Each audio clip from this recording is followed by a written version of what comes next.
Avant que ce pandémonium ne se produise, Céleste était assise tranquillement à sa place, au premier banc de la rangée de droite, en train de relire sa dictée. Quand elle s'est aperçue de ce qui se passait derrière elle, au dernier banc, elle a fermé son livre et a couru vers Garino. Lorsqu'elle est arrivée au fond de la salle, il était désormais trop tard pour faire quoi que ce soit.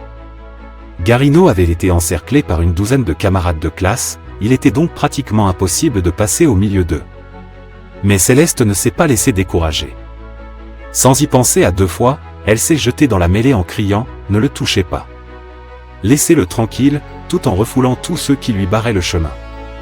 En voyant cela, Dalila Bernazani a littéralement explosé de rage. Elle s'est jetée sur Céleste comme une furie, la bloquant par les épaules. Puis, elle lui a crié. De quoi tu te mêles? Ce ne sont pas tes affaires. En entendant ces mots, toute la classe s'est tue. Nous étions tous en haleine. Il y avait un tel silence dans la salle de classe que nous pouvions même entendre notre souffle. Pendant un moment, nous avons pensé que toutes les deux allaient en venir aux mains, qu'elles allaient se battre, s'arracher les cheveux, et peut-être même se jeter par terre. Et rouler entre les bancs. Mais rien de tout cela n'est arrivé.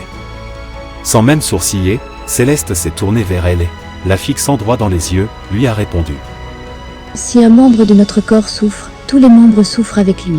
Donc si mon frère souffre, je souffre aussi avec lui. Je ne sais pas comment l'expliquer, mais l'effet de ces paroles avait été si fort que nous sommes tous restés bouche bée d'étonnement. C'était comme si elle avait prononcé une sorte de formule magique. Oui, parce que les camarades de classe qui étaient restés devant elle pour lui bloquer le passage se sont soudainement écartés pour la laisser passer.